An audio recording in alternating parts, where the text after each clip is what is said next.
That sentence, that voice, that moment, it didn't come with shouting or slammed doors. It came with quiet finality, as if it was a verdict that had already been printed, folded, and handed to me. I stood on the front porch of what was supposed to be my home.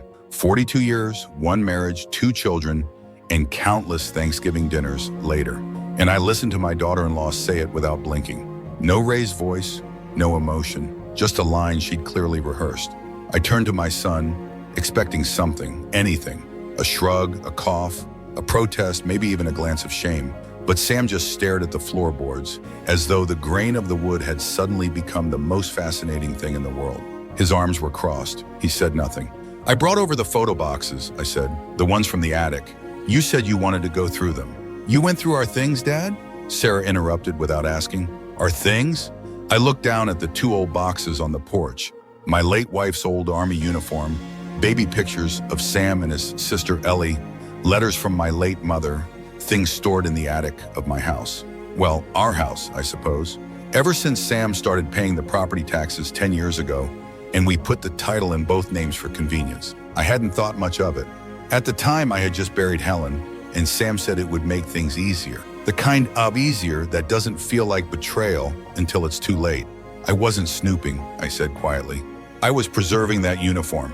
Helen kept it clean for 40 years. I thought Ellie might want it. Sarah laughed, short, breathy, and sarcastic. "Ellie doesn't even remember your wife. She was only 6 when she died. And don't act like you're the keeper of family history just because you hoard dusty boxes." Sam still hadn't looked up. I picked up one of the boxes and gently pushed it forward with the toe of my shoe. "I'll go," I said, "but I'm not apologizing for remembering the people who love me." Sarah crossed her arms. "Then you're not welcome back until you do." It was late afternoon. The street was quiet, that odd silence that suburbs get in mid-August when school hasn't started yet, but summer feels tired. I bent down slowly, knees creaking like floorboards, to pick up the other box. Not a word from Sam, not a flicker. As I stepped down off the porch, I caught sight of the window to the front room, the place where Helen used to sit with her crossword puzzle and a bowl of peanuts. The curtains had changed, the furniture too. Nothing left of her in there. I walked back to my car. It was still parked in the same driveway I'd pulled into every day for 4 decades, still under the maple tree we planted when Sam turned 10. I didn't cry, not when I backed out, not when I passed the mailbox I used to decorate for Christmas, not even when I saw the hydrangeas Helen planted for me, blooming beside the fence, blue as ever. I didn't cry, but something inside me, something hard and patient, shifted.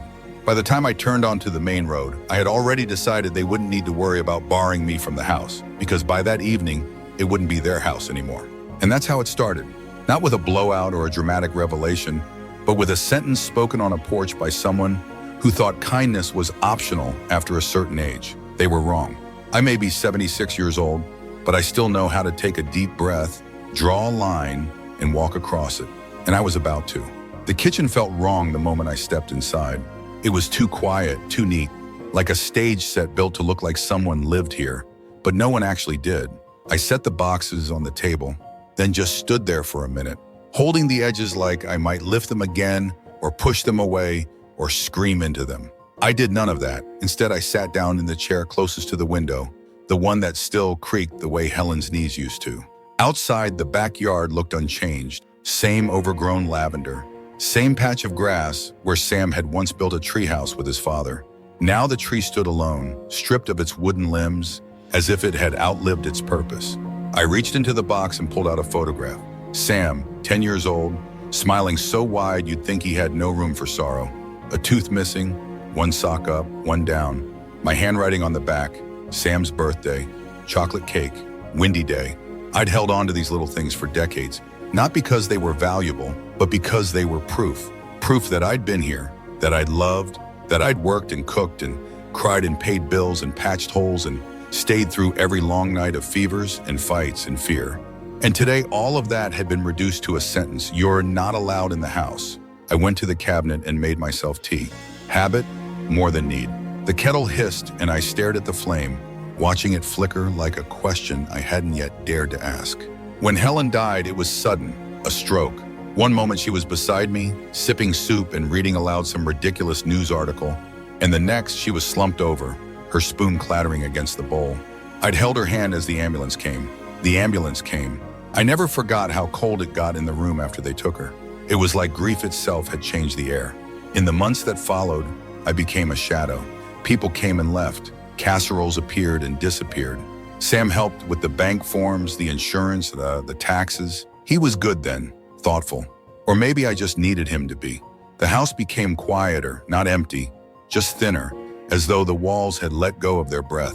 I started teaching part-time again, volunteering at the library, doing what I could to keep myself busy. I didn't know what else to do. Then Sarah came into the picture. Beautiful, competent, the kind of woman who never forgot a birthday, but always forgot to listen. From the start, she treated me like an inconvenience, just a relic of a past version of Sam she was trying to erase. I tried to be kind. I stayed out of their way. I never commented on the decorating choices, not even when she painted over the mural Helen had spent 3 weekends working on for Ellie's nursery. I swallowed it all because Sam looked happy, because Ellie was small, because I believed that one day kindness would be enough. But kindness isn't a contract. It doesn't get you anything in writing. And apparently, it doesn't even get you through the front door. I took my tea back to the table and stared again at the boxes. Each object inside them had a weight, a cost. I knew I wasn't just looking at keepsakes. I was looking at evidence. Everything I'd paid into this life, into this house, into them, and they wanted an apology for what? For keeping a record? For refusing to vanish quietly? A knock at the door pulled me from my thoughts. I froze for a second, then stood. It was Donna, my neighbor for nearly 3 decades, the one who still brought me tomatoes in the summer and called me Jack like we were still in our 20s. I saw you come home, she said, holding out a small box. Peach cobbler. Just made it. Donna, I said, my voice suddenly unsteady. You always show up when the world goes to hell. She smiled, but her eyes were sharp. You look tired. I am. Want to talk about it? Not yet. She nodded.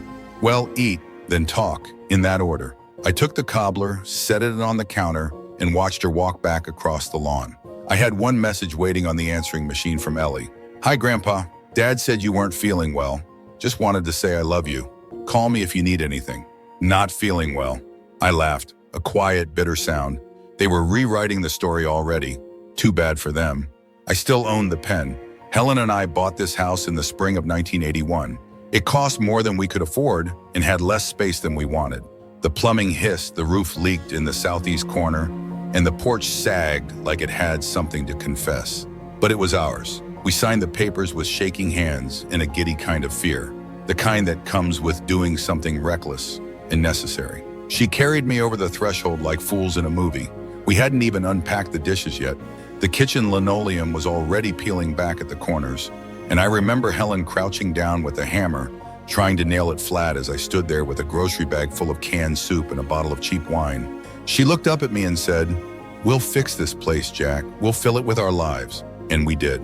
I found that memory buried in a small, stained notebook at the bottom of one of the boxes. Helen used to write down her to-do lists in it like a man preparing to live forever.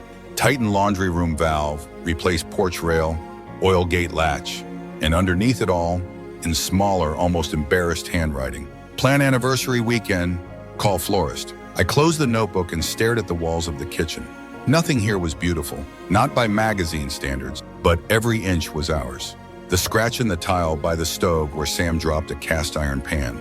The mismatched knobs on the pantry that Helen found at a garage sale and insisted had character. The sunlight hitting the table just right at 4:10 p.m. every day of the year. These weren't decorations. They were evidence. I was here. I lived here. And now they wanted to evict me from my own life, like I was a guest who overstayed his welcome.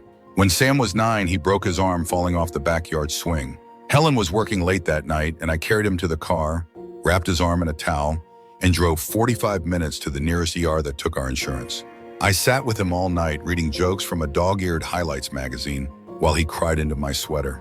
Sam doesn't remember that night, or he does and pretends not to. What he does remember is that I kept too many boxes, wore old shoes, and didn't understand how iPhones worked. Somewhere along the way, I went from being the sun to being an obstacle. I thought I'd been careful. I thought I had adjusted my orbit to give him space. But I see now I was always going to be too much, too present, too inconvenient. The legal paperwork was still in the side drawer of my desk. Title held jointly, tenancy in common. This continuation keeps the character as a man, Jack, while reflecting his evolving feelings of loss and betrayal, focusing on his introspective journey as a father and husband. The emotional weight remains consistent with the original narrative, but is adapted to fit his perspective and role. Here's the rest of the adaptation, continuing the perspective shift to the male protagonist. The legal paperwork was still in the side drawer of my desk. Title held jointly, tenancy in common, signed and notarized. It was supposed to make things easier. After Helen passed, Sam offered to help with the taxes and I was too tired to argue. The lawyer said it was fine, that I'd retain full usage rights, that nothing would change, and for a while it didn't. Then came the renovations. Sam's suggestion. The kitchen needed modernizing. The paint was depressing, and he knew a contractor. I paid for half, then more than half, then all of it. I remember thinking he'll visit more if it feels like home to him. Turns out he wasn't building a bridge, he was building an alibi. When I brought up selling the house last year to downsize, move somewhere smaller, maybe a community with other men my age, Sam said no, too risky, too much change. He said it would complicate inheritance. He said I was safe here. Funny, safe. I'd never thought of safety as a cage until then. I looked around the room again. The table was nicked and stained and slightly uneven, but it was where we'd played 1,000 rounds of dominoes. The curtains were old, the stove temperamental, and the floorboards creaked in patterns I knew by heart. This house didn't need saving, it needed letting go.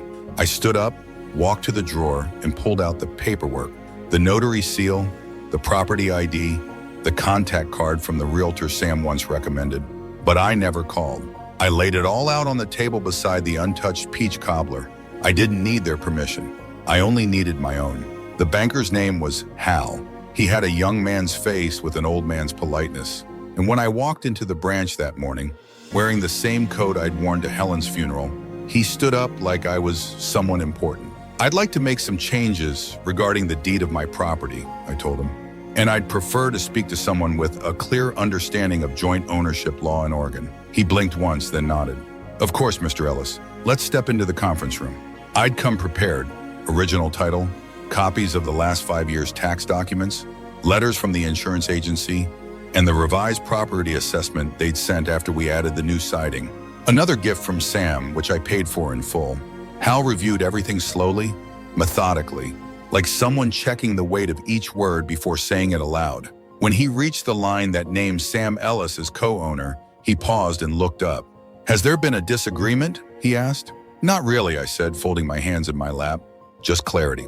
I did. He tapped a few keys on his computer, adjusted his glasses, and kept his tone even. You own the house as tenants in common.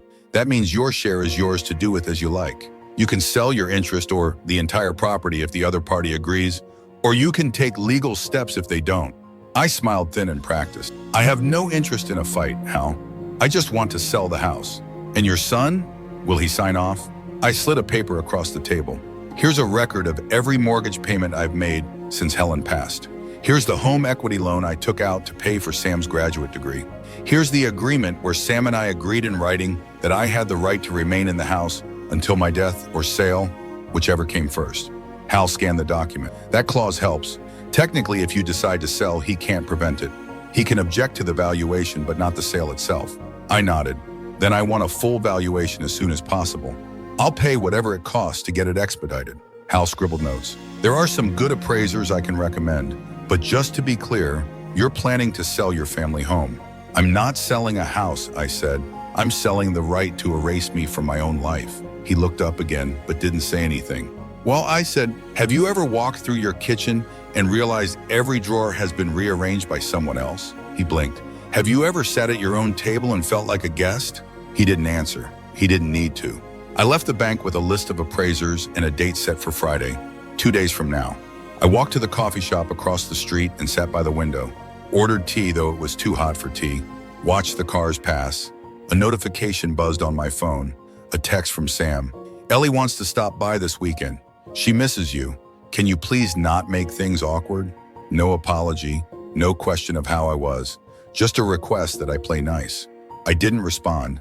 Instead, I opened my contacts and found the name of a lawyer Helen and I had used to draft our first will. Marshall Graham, still in business, according to the website. The receptionist answered on the second ring. Graham and Bell Law. My name is Jack Ellis, I said. I'm making changes to my estate, and I'd like to ensure the process is swift and irreversible. She hesitated. Irreversible? I'm not interested in second chances, I said. Just clean ones. We scheduled an appointment for Monday. Back at home, I sat in the kitchen again, looked at the boxes, the notebook, the photographs. They said I had to apologize if I wanted back into the house. They never imagined I'd sell it instead. I didn't hear from Sam the next day. Not a call, not a text. Silence. I suppose he assumed I'd gone off to sulk, that I'd spend a few days stewing in my guilt before creeping back with some sort of apology. He always underestimated how long I could sit still and how deeply I could mean a thing once I'd said it out loud. But it was never really about the house. It was about the shift, the slow, quiet erasure that begins with tiny dismissals. Being talked over at the dinner table, excluded from planning trips, having the remote yanked from your hand like your preferences expired the same year your driver's license started showing wrinkles. That's what Sarah never understood. The house. They never imagined I'd sell it instead. I didn't hear from Sam the next day. Not a call, not a text. Silence. I suppose he assumed I'd gone off to sulk, that I'd spend a few days stewing in my guilt before creeping back with some sort of apology. He always underestimated how long I could sit still and how deeply I could mean a thing once I'd said it out loud. But it was never really about the house. It was about the shift, the slow, quiet erasure that begins with tiny dismissals. Being talked over at the dinner table, excluded from planning trips, having the remote yanked from your hand like your preferences expired the same year your driver's license started showing wrinkles. That's what Sarah never understood. I didn't resent her because she was organized or opinionated or controlling. I resented her because she thought I didn't notice the way she rewrote the room, the way she moved family pictures off the shelves and replaced them with neutral art, the way she called the kitchen her space. Even though I'd made hundreds of meals on those counters before she ever stepped inside. She had Sam on a leash, but it wasn't forceful. It was firm, guilt-ridden. She didn't say, "Don't listen to your father," she said, "I'm just trying to make things easier for everyone." And Sam, God help him, mistook that for kindness.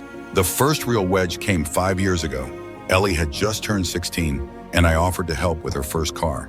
Something small, used, safe. I tucked away savings from a side job I took organizing the library's archives. I told Sarah about it over coffee. She smiled politely and said, "Thank you, Jack, but we're teaching Ellie the value of earning things," which would have been noble if they hadn't bought her a brand new Honda Civic the next week as a surprise. I wasn't angry that they didn't need my money. I was angry that they didn't want my help. Helen used to say that people stop listening to their fathers the moment they find someone who flatters them more effectively. And I suppose she was right. Sarah knew how to praise. She knew how to say, "You're so smart and you're such a provider," with just the right little tilt in her voice. Sam beamed under that light like a sunflower. And me? I was the shade. I stopped bringing baked goods to their house.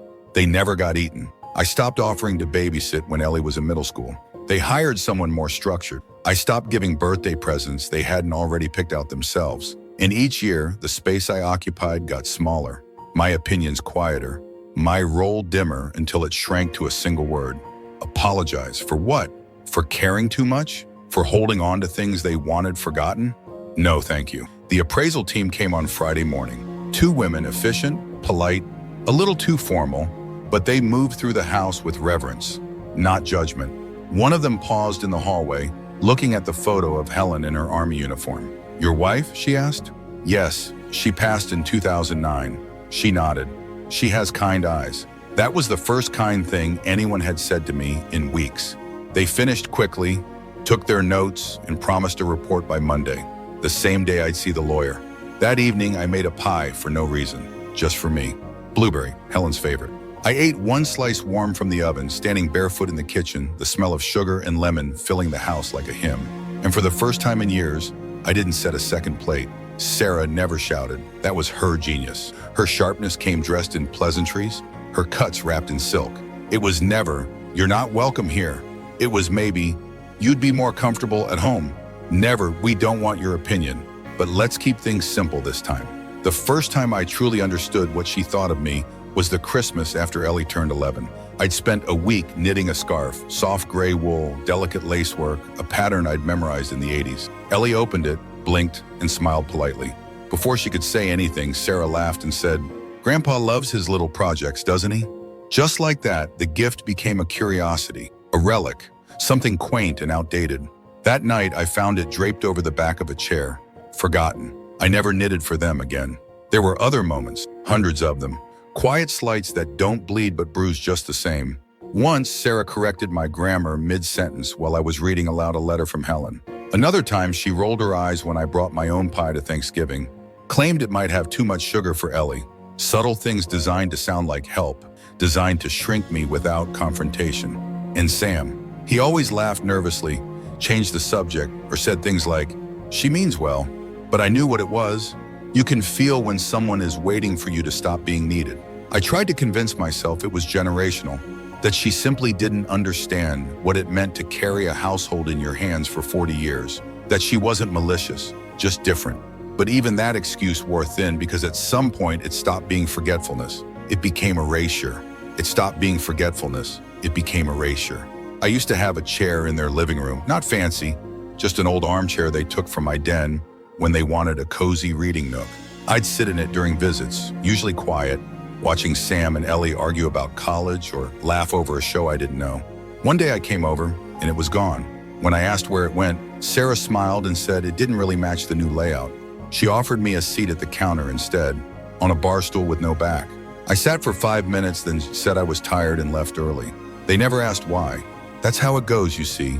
Not with fights, but with replacements. Your chair, your casserole, your traditions, your space one by one, quietly phased out. And when you finally speak up, when you say, "This hurts," or "I don't feel welcome," they look at you like you're the one who changed. They said, "You overreacted." They said I misunderstood. But when I dropped off those photo boxes, the ones they claimed were taking up too much space, and found myself locked out of a house I paid for, all the illusions snapped. It wasn't just a misunderstanding, it was an eviction, not from the property, but from the narrative. I wasn't the patriarch anymore. I was an inconvenience they didn't know how to discard politely, so they tried to starve me out with silence and suggestion. And when that didn't work, they gave me a condition: apologize. I suppose they thought I'd be afraid to lose the last bit of belonging I had. But that was their mistake. I never feared losing my place in their home. What I feared was losing my place in my own story. And that fear, well, that fear was gone now. I woke at 4:43 a.m., no alarm, no noise. Just the kind of waking that comes when something inside you has already made up its mind while you were sleeping. The house was dark, and the air had that pre-dawn stillness, where the silence is heavier than usual, like it knows something's about to shift. I sat on the edge of the bed for a long time, feet planted on the floor, waiting for my hands to stop trembling. They never did, but I stood anyway. I didn't make coffee, didn't turn on the radio like I usually did. I just walked slowly to the back door, stepped out into the porch, and listened. The neighbors' wind chimes were moving without wind. A dog barked somewhere down the block. The street lamps blinked their last few moments before daylight made them irrelevant. I remember Helen once told me, "There's a difference between giving up and deciding you're done." She said it after quitting a job that had chewed her up for 20 years. I didn't understand her then. I do now. I wasn't giving up on my family. I was just done auditioning for a role they never intended to cast me in. The realtor called at 9 o'clock a.m., sharp. I'd found her online the night before. Middle-aged, confident smile, not overly cheerful. Her name was Carolyn Price, and when I told her I needed someone who didn't flinch at complex situations, she simply said, "When can I see the property?" By noon, she was standing in my living room, clipboard in hand. "This is a good space," she said, walking from room to room, like a woman who'd seen 1,000 kitchens and could tell within seconds if they held memories or just meal plans. "Solid bones," she said. "The siding's new, I see." "Last year," I said, "paid in cash." She nodded. "You're serious about selling." "As serious as cancer," I said, before I could stop myself. She looked at me carefully but didn't pry. "You'll want a pre-inspection. I've got a guy. We can have photos taken next week. I'll list it quietly at first. Test the market. Unless you want an open house right away." "No open house," I said. "I want buyers who ask for it, not strangers looking to poke through my drawers." She smiled faintly. "Understood." As we went over the paperwork, I caught myself glancing around the living room. It was clean but lived in. Nothing trendy, nothing curated, just pieces of a life. A life that until a week ago, I thought I'd finish here. But I wasn't staying out of stubbornness. I wasn't staying out of pride. I'd simply assumed I had more time. Time to be needed. Time to matter. Carolyn asked if there were any restrictions she should know about.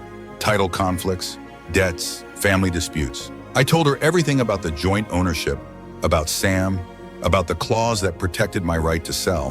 Her pen paused just slightly when I said his name. Does he know you're listing it? Not yet. She didn't say anything, just wrote down her phone number and slid it across the table. You call me, she said, the second he does. That night I began packing. Not everything, just one box. I labeled it Things That Belong to Me. Inside, I placed Helen's wristwatch, a photo of us in the first year of marriage, her eyes still reckless, mine still certain. A book of poems I never lent to anyone, and the key to a house I was ready to let go. Caroline returned Monday morning with a man named Greg. Late 40s, soft-spoken, carried a leather-bound notebook instead of a clipboard. Pre-inspection, he said, shouldn't take more than an hour.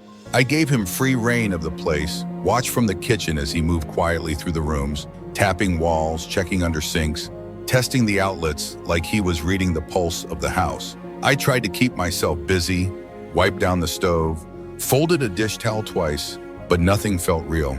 It was like watching a version of my life being quietly disassembled. Long time not to grieve, just to see them. The living room still smelled faintly of cinnamon and old books. The hallway light still flickered when the dishwasher ran. In the back bedroom, I found a single slipper under the bed, one of mine, mismatched. I sat on the floor and held it like it was a photograph. It hit me then, not as a thought, but as a knowing. I had loved this house harder than anyone else ever would. That evening, I got a text from Ellie. Hey, Grandpa, I was thinking, can I come by this weekend to grab those old yearbooks you mentioned for a school project? I stared at the screen a long time before typing back. You're always welcome, sweetheart. Just don't wait too long. I didn't tell her the house might not be mine by then. Not because I didn't trust her, but because I didn't want her to carry the guilt her parents had earned. I turned off the phone and pulled another empty box from the closet, labeling this one Going Forward.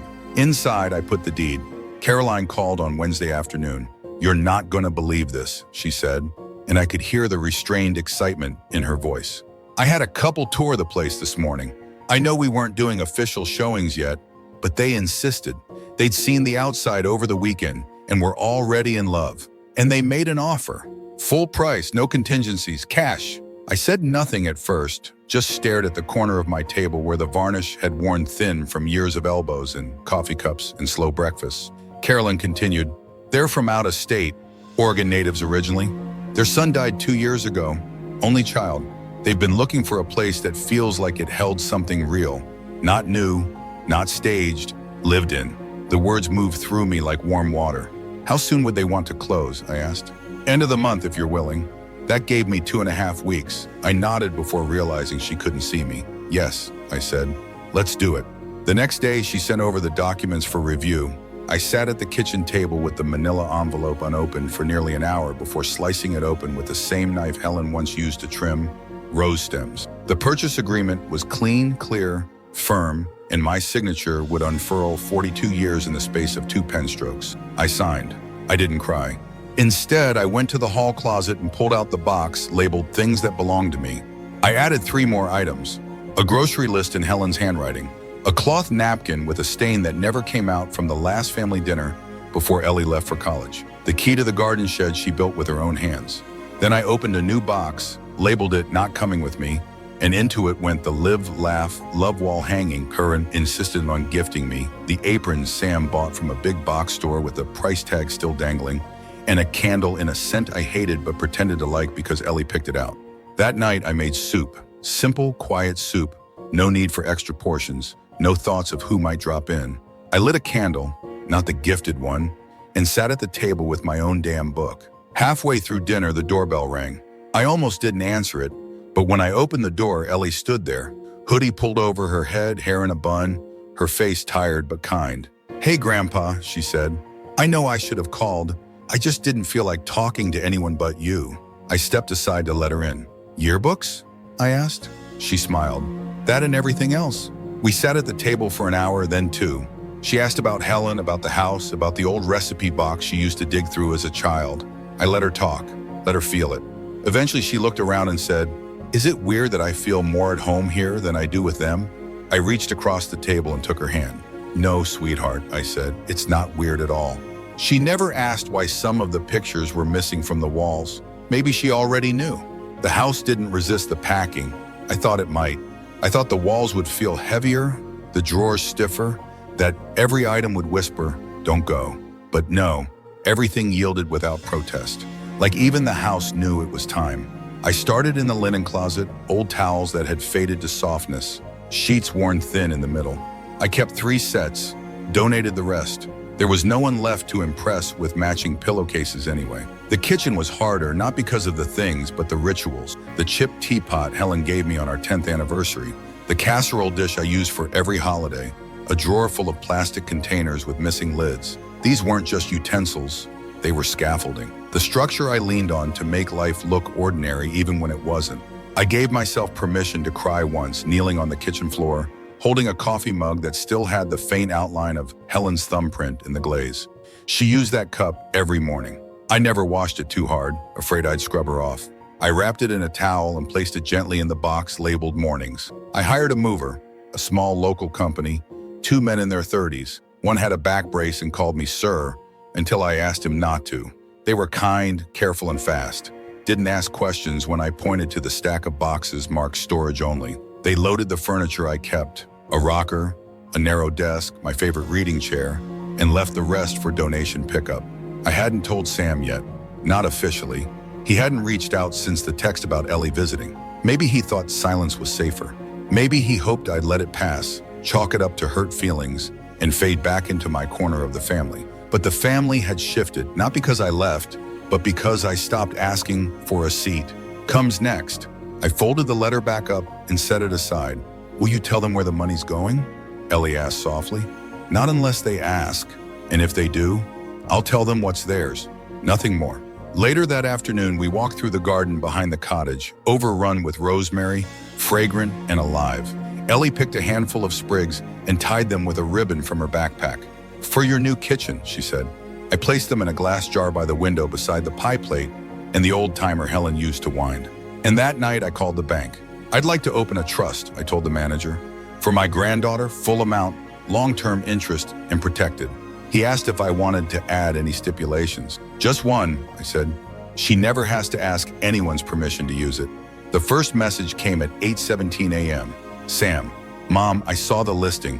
We need to talk. Then came a call. I let it ring and ring and ring. By 9 o'clock a.m., he'd left a voicemail. Hi, Mom. Look, I don't know what's going on. You can't just sell the house. That was the family home. My home. You didn't even discuss it with me. Please call me back. By noon, the messages turned sharper. You're being irrational. This isn't like you. What are you trying to prove? And then the one that said everything without saying much at all. You've really disappointed me. I sat on my small porch with a mug of lukewarm tea, rereading that line. Not in anger, not even sadness, just clarity. Because what he meant was, you didn't stay in the box we built for you. You climbed out without permission. I didn't reply. By evening, Sarah had joined the chorus. She sent one long, structured message like she was writing a formal complaint. We understand you're hurt, but decisions like this affect everyone. You could have involved us in the process. You've destabilized the family structure and created confusion for Ellie. We expected more from you. I laughed out loud, not bitterly, not cruelly, just honestly.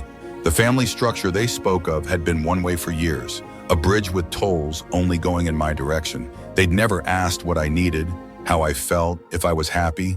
They'd assumed silence meant contentment, that presence meant approval. But I wasn't a statue in the family photo. I was a person, and for once I had acted like one.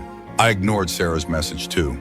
Later that night, as the wind picked up outside and the cottage windows creaked gently in their frames, my phone rang again. Ellie, I picked up. They know about the trust, she said softly. I closed my eyes. How? Dad went into a tailspin after the title transfer processed. Started going through bank alerts, probably hoping it was a mistake. He saw the movement, called the bank. The manager wouldn't tell him much, but he got enough. I didn't say anything.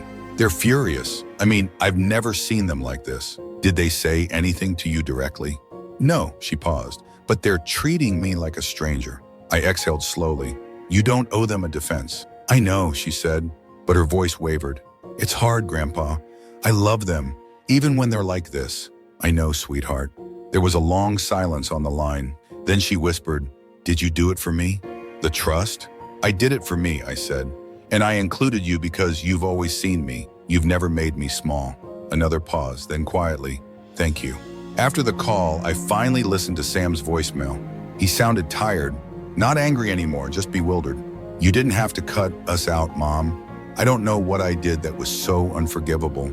But if this is really what you want, then I guess there's nothing left to say. It wasn't unforgivable, I thought. It just wasn't forgettable. There's a difference." I went to the desk, pulled out a notepad, and wrote a letter.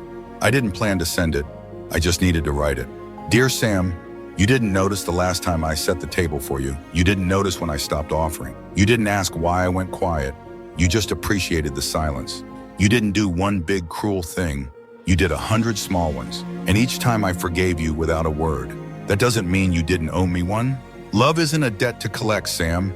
But respect is. I'm not angry anymore. I'm just done giving myself away. Take care, Dad." I folded the letter, placed it in an envelope, and tucked it in the back of a drawer. Some truths aren't meant to be mailed. They're just meant to be written down so you can finally stop carrying them. The train pulled out of the station just past dawn. Not a grand departure, no flurry of goodbyes, just a soft lurch forward in the quiet hum of motion. I sat by the window, hands wrapped around a thermos Ellie had handed me at the platform. "Where are you headed, Grandpa?" she'd asked that morning. "South," I said. "Somewhere I don't have to explain myself." She didn't argue, just hugged me tight, slipped the tea into my bag, and said, "Send a postcard." The cottage wasn't permanent, neither was the town. I knew that from the start. I hadn't fled to build a new chapter with a fixed address. I just needed room to breathe without memory sitting on every shelf. So I packed light, 2 suitcases, a handbag, and a journal. No photos, no silverware that came in sets, just the things that were mine before anyone else had a claim on me. The train rattled gently, the rhythm of the tracks like a heartbeat I could borrow for a while. Outside the window, trees thinned into fields, fields into towns. Each blur of scenery felt like an exhale. I watched a woman board at the next stop. Gray cardigan, soft lined face, carrying a book with the cover worn off. She sat across the aisle and nodded politely. We didn't speak. We didn't need to. 2 hours in, I opened the journal. Not the kind you keep for drama or poetry, just a notebook I'd found at the drugstore. Spiral-bound, unremarkable. Page 1 was blank. I wrote, "I am not a burden." Then, "I am not a backup plan." And finally, "I am not sorry." There had been too many years of trying to be small, of shrinking myself so others wouldn't feel crowded, of holding in opinions, stifling corrections, swallowing emotions like they were bitter medicine meant to preserve peace. But peace isn't built on silence, it's built on truth. And the truth was, I had been present for every holiday, every illness, every new job, every slammed door, every meal they forgot to thank me for. I had shown up. I just stopped being seen. Now they would have to live with that absence, not as a punishment, as a reality, fixed address. I just needed room to breathe without memory sitting on every shelf. So I packed light, 2 suitcases, a handbag, and a journal. No photos, no silverware that came in sets, just the things that were mine before anyone else had a claim on me. The train rattled gently, the rhythm of the tracks like a heartbeat I could borrow for a while. Outside the window, trees thinned into fields, fields into towns. Each blur of scenery felt like an exhale. I watched a woman board at the next stop.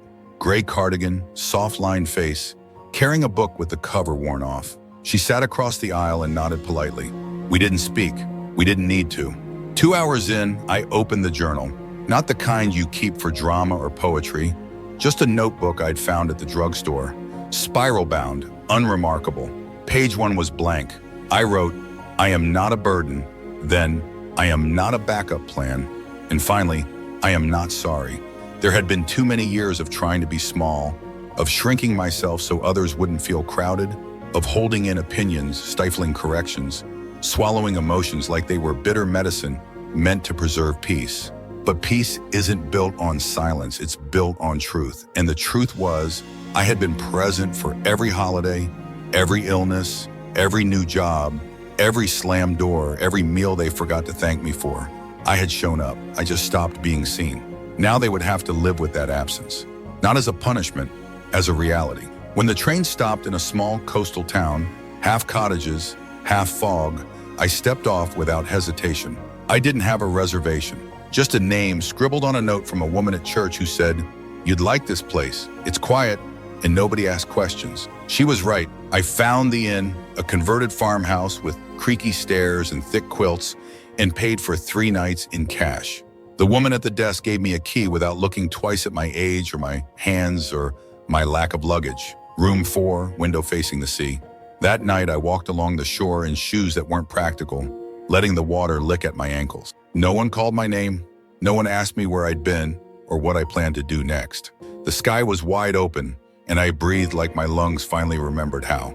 Back in the room, I sat by the window and wrote one more line in the journal. Leaving is not the same as disappearing. Because I hadn't disappeared, I had simply stopped waiting to be invited back in. I stayed in the coastal town longer than I planned.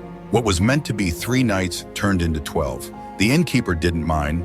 She gave me the off-season rate, brought me hot rolls in the morning, and asked only once if I wanted company for dinner. When I declined, she didn't ask again. Some mornings I walked. Some afternoons I sat on the porch with my book, rereading the same pages over and over. Some evenings I wrote, not to anyone, just to name things. Naming had always helped. I wrote about the smell of Helen's old flannel shirt, about the shape of Sam's mouth when he used to laugh without thinking, about Ellie's hands, so like mine, just younger and still unshaken.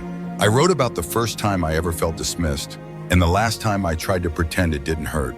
And then I wrote about the house, how I'd loved it, and how it had stopped loving me back. That was the hardest part to admit because we're taught to believe that places hold our memories like museums. But they don't. They hold them like attics, stacked, dusty, and often inaccessible. And if the people around you stop caring to open the boxes, you start to wonder if those memories ever mattered at all. I had spent too long clinging to rooms that forgot my name. Now I didn't need a room. I needed space. One morning I went to the post office and mailed a small envelope to Ellie. Inside was a key to a safety deposit box and a handwritten note. For the day you need to start over, not because you failed, but because you refused to stay somewhere you weren't seen. No legal jargon, no explanations. She would find the documents when the time came. The trust would grow slowly, silently, just like the man who built it. That afternoon, I bought myself a slice of apple pie from the diner near the pier, sat at the counter beside a retired nurse who spoke of nothing but jigsaw puzzles and her stubborn cat. She didn't ask where I was from. She didn't care. She handed me her sugar packet without prompting, and we ate in silence like people who had nothing left to prove. Later, walking along the rocky edge of the shore, I remembered something Helen once said after a long fight with Sam. One of the only fights that ever made him leave the room. "He's got your stubborn streak," Helen muttered. "Only difference is yours knows when to stop caring what people think." At the time, I thought it was an insult wrapped in a compliment. Now I knew it was prophecy. My phone rang only once that week. Unknown number. I didn't answer. I had nothing left to explain. Let them wonder. Let them chew on the quiet. My absence was the clearest language I'd ever spoken, and I knew without drama or vindication that none of them, not Sam, not Sarah, would ever find the nerve to ask the only question that mattered. What made you stop waiting for us to understand? Because they already knew the answer. They just didn't think I'd act on it, but I had. Not loudly, not cruelly, just completely. I didn't need them to acknowledge the pain. I didn't need a retroactive invitation back into the fold. I needed to know I could walk away with nothing but a suitcase, a name, and my own story still intact. And I had done it. That night, I stood at the edge of the ocean and said thank you out loud. Not to anyone in particular, just to the wind, just to myself for not giving up. The house sold on a Thursday. Caroline texted to confirm. Funds received, deal closed, new owners move in Monday. There was no celebration, no champagne, just a cool calmness in my chest, the kind that follows a long delayed breath. Finally exhaled. I didn't feel triumphant. I felt aligned. That afternoon, I took a walk up a narrow hill behind the inn. There wasn't much to see, scrub grass, a few wind-bent trees, gulls circling lazily above. But at the top was a bench facing the sea, carved with a name I didn't recognize, and a year that had faded to legibility. I sat there a long time, not thinking, not remembering, just sitting. The sky was wide and overcast, the kind of gray that keeps its promise to stay quiet. No threats of rain, no breaks of light, just enough stillness to notice your own breathing. And I thought this is what peace is. Not reconciliation, not resolution, just space to be whole again. Back at the cottage, I unpacked the last of my boxes, laid the quilt Helen's mother made across the foot of my bed, hung my robe on the back of the door, arranged the spices I still used, cinnamon, thyme, a little rosemary from Ellie's bundle, and then I lit a candle, not out of ritual, but as a signal, a way of saying, this is mine, this space, this air, this version of my life. I sat at the table with a cup of tea and I finally wrote them back. Not Sam, not Sarah, but Ellie. Sweetheart, the house is gone and I am still here. That's what I want you to remember. We are not defined by the spaces we're allowed into. We are defined by the ones we refuse to shrink ourselves inside of. One day you may find yourself sitting in a room where no one hears you, where your stories are dismissed and your silence mistaken for consent. When that day comes, I want you to know you have permission to leave, to build new walls, to carve new doorways, to go where the air doesn't require apology. I will always be proud of you, not for staying kind, but for staying awake, for knowing when kindness becomes self-erasure. The money is yours, but more than that, the freedom is. Use it wisely, use it boldly, use it with joy, and if anyone asks why you walked away, tell them you were raised by a man who finally did the same. With love, Grandpa. I sealed the letter and placed it beside the teapot. Then I walked out into the evening, the ocean breeze soft against my face, and for the first time in decades, I didn't carry anything with me. No expectations, no burdens, no need to be explained, just myself, whole, unfolding like something honest left out in the open, like a truth that no longer feared being spoken, like a man who left the house and never looked back. In this final adaptation, Jack finds the strength to walk away from the home and the life he built, reclaiming his autonomy and his story. His act of writing to Ellie is a final gesture of empowerment, passing on the wisdom of standing firm in one's truth and allowing her to live free from the constraints he endured. The theme of self-liberation resonates as Jack chooses peace and freedom, not through reconciliation, but by claiming his own space in the world.